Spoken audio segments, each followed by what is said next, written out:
Have you ever read a book that is so good that you think to yourself, man, I just need to dive right into the continuation of this story? I don't recommend that you do that with this book. It's Cade. Today we're going to be talking about Jurassic Park and its subsequent follow-up, The Lost World. And before you get any ideas, I will not be discussing any of the movies in this video. I'm just talking books here. Let's just jump right into it, get started with the first novel. I think everyone basically knows the story of Jurassic Park at this point, right? Wealthy businessman John Hammond brings dinosaurs back to life, tries to create a theme park out of it. The whole thing goes terribly wrong, and a bunch of people end up getting eaten by dinosaurs. So normally when talking about a book, I would talk about the things that I dislike first, but with this first book, that's kind of a difficult task for me. I feel like there's not really a lot in here that I really dislike at all. I think the only thing that really stands out to me is the dialogue from the children in this story. The children are Tim and Lex, and they're John Hammond's grandkids. And they're not bad characters by any means, but there's some areas where you're reading it, you're on the edge of your seat maybe, you're thinking, oh man, what's going on here? Are they going to survive this?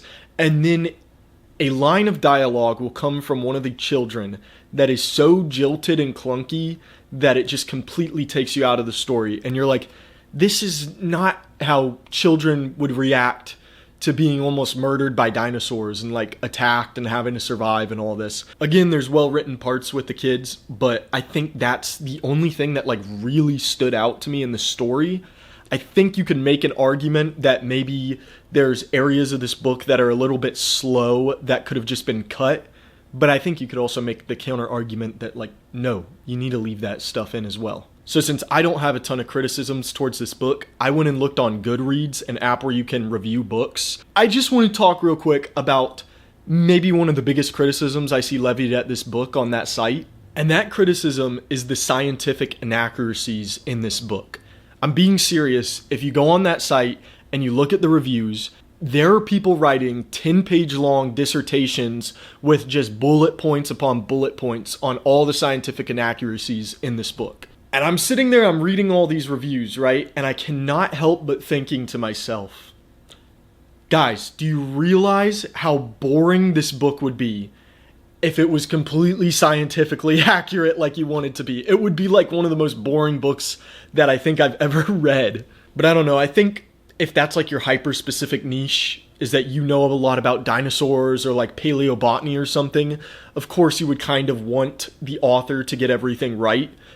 But at the same time, you have to kind of realize creative liberties are needed for a story like this. I just saw so many of those reviews on Goodreads that I felt like I had to say something about it in my review. Overall, though, I don't have too much to say because this is literally one of my favorite books that I've ever read. Specifically, the best thing I think there is about it is the tension that Michael Crichton is able to cultivate in this novel. Because there are passages in this book where I'm sitting on the edge of my seat, I'm biting my nails, I am so worried for these characters, and I just want to know what's going to happen next. Crichton uses these little quotes from Ian Malcolm's like fictional book in the universe about chaos theory to really grow the tension, because on their own, these little quotes wouldn't mean much. They're just about like the chaos of things and complex systems behaving erratically.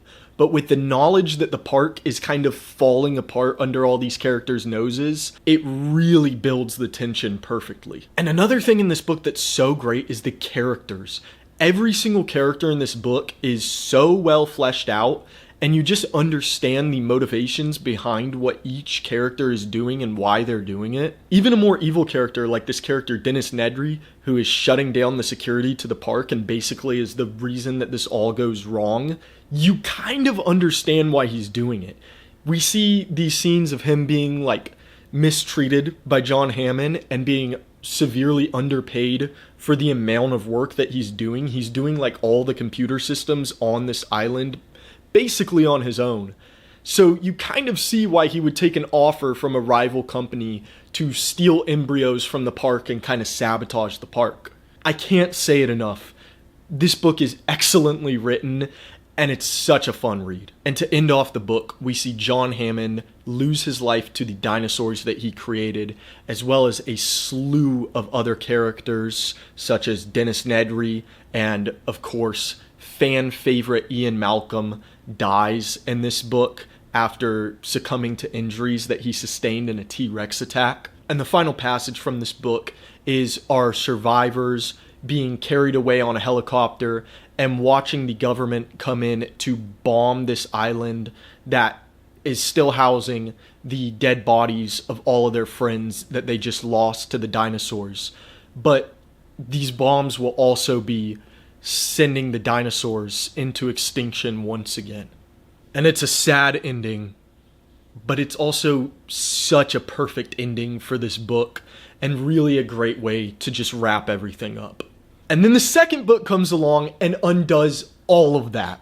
So in The Lost World, we find out Ian Malcolm actually survived, even though in the last book he was said to be dead and his body was still on the island that was being bombed. Michael Crichton kind of tries to make sense of this by being like, no, actually, he was airlifted out by another helicopter that the survivors didn't know about and taken to a hospital where he was in critical condition for like 3 months.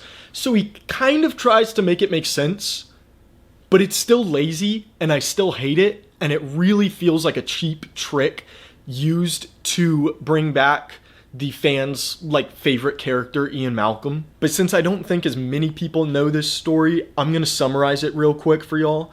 If you don't want to hear the summary, just want to hear my thoughts on it, just skip to this timestamp right here and you'll go right past it. So Ian Malcolm interacts with this wealthy paleontologist, Richard Levine, and he is convinced to find Isla Sorna, which is the B site. It's actually the production site that the dinosaurs for Jurassic Park were made at. But before they can take off for their excursion, Richard Levine mysteriously disappears, and Ian Malcolm is worried that he discovered the location of Site B and set off for it by himself without letting anyone know. So then Dr. Thorne and Eddie Carr, who provided much of the equipment for the excursion, deduce the location of Site B, and along with Ian Malcolm and 2 school children, Arby and Kelly, decide to go on a rescue mission to rescue Richard Levine. At the same time, Lewis Dodgson, a geneticist at a rival company to Jurassic Park, discovers the island of Isla Sorna and along with 2 colleagues sets out to the island to take a dinosaur egg to get dinosaurs for his company and kind of ensure lucrative profits for them. Everyone eventually ends up on the island in their own way, and of course, it ends up turning into an all-out survival situation where dinosaurs are just picking off people one by one, and we're also introduced to a few new dinosaurs that weren't in the first book to kind of keep things fresh. My main problem with this novel in juxtaposition to the first book is the characters. Every person in this book just kind of feels like a cartoon character, and the first book does such a good job at establishing every character and the reason for doing what they do. And a lot of that in the first book is shown through their professions. So Dr. Ian Malcolm, being a proponent of chaos theory, kind of sees chaos everywhere, whereas Dr. Grant, who is a paleontologist, is kind of fascinated with these animals, and even while being hunted and chased by them, is noticing these little behaviors or details that would validate some of his previous hypotheses. Is hypothesis a word? I think it's hypotheses. I don't know.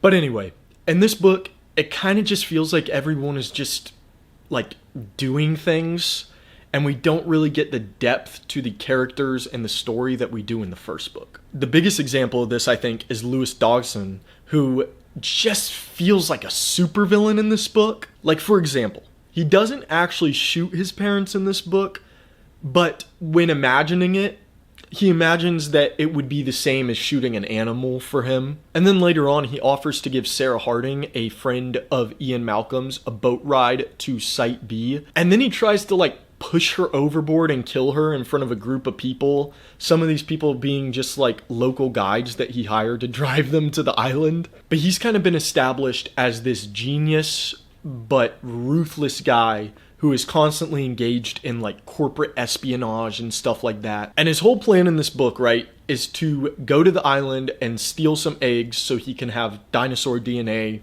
do his whole Jurassic Park thingy, make $1 billion. So he goes to an island that he knows is populated with deadly dinosaurs, right? One of the only weapons that he brings is like a sound amplification device that's like shoots ultrasonic sounds, but he's not even sure that it'll really work. Me personally, if I was pulling up to an island that I knew had T-Rex and Velociraptors crawling all over it, I'm bringing an arsenal big enough to blow up that whole island if I need to. And you might think, oh, well, maybe he just doesn't want to hurt the animals. No! Basically, the only thing we've learned about him in this book is that he's ruthless, and he thinks anybody that cares about, like, animal rights or anything is just stupid, and it doesn't make sense to him. And of course, shockingly, the sound amplification ultrasonic sound gun stops working at one point, and he ends up getting eaten by a Tyrannosaurus Rex. I am sorry, dude, that you got eaten by a T-Rex, but I think it's kind of your own fault. You probably should have brought a rocket launcher if you knew you were going to be dealing with dinosaurs. And then we have my other least favorite character, Richard Levine, a wealthy but arrogant paleontologist who we spend way too much time with in this novel. And he basically has no charming characteristics whatsoever, and because of his arrogance, he decides to go to Site B early with nobody, no Ian Malcolm or anything. The only help that he has is a local guide named Diego, who, upon arriving on the island, promptly gets dragged off into the woods and eaten by dinosaurs. So he causes this innocent man's death. And then, when Ian Malcolm organizes his whole rescue operation and basically comes and saves his butt, he's kind of ungrateful and rude about being rescued. So he has, like, virtually no character arc whatsoever. And at the end of the novel, he doesn't even seem to care that he's basically the sole reason for multiple human beings dying. The biggest thing that frustrates me about this book is just the wasted potential. There's a lot of things in this book that still work really well, the main thing being the horror elements of it. I mean, raptors picking off people one by one in the darkness is always going to be scary to me. And then in the end of the book, we learn that there are these prions that are infecting all the dinosaurs and will eventually kill off all these animals that are already struggling for survival on an island that is too small for them. But it's barely explored, and it feels like it was kind of just tacked on at the end so that Crichton could be like, oh yeah, look, the dinosaurs are all dead. Don't ever bother me to write a sequel again. Which honestly kind of tracks, because if you do any research, you figure out that he never really wanted to write this book in the first place. The first book gives you so much to chew on and just really sink your teeth into. And The Lost World introduces a lot of stuff, a lot of cool stuff even, but it never really digs into them. I totally wouldn't fault anyone if they enjoyed this book, even if it was like one of their favorite books, but I think going straight from this book into this book, you can really feel that the enthusiasm was gone, and there's this kind of underlying cynical tone to the whole novel. I think the best way to sum it up, in my opinion, is that the first novel feels inspired, and the second book feels obligated. But that's just my opinion. What is your guys' opinion on these books? Do you disagree with me? Do you agree with me? Why? Why not? You know, just let me know what you think about these books in the comments below. I am always interested to talk books, and I read every comment that gets left on these videos. I really appreciate you watching. If you made it this far, thank you so much, and I will see you guys.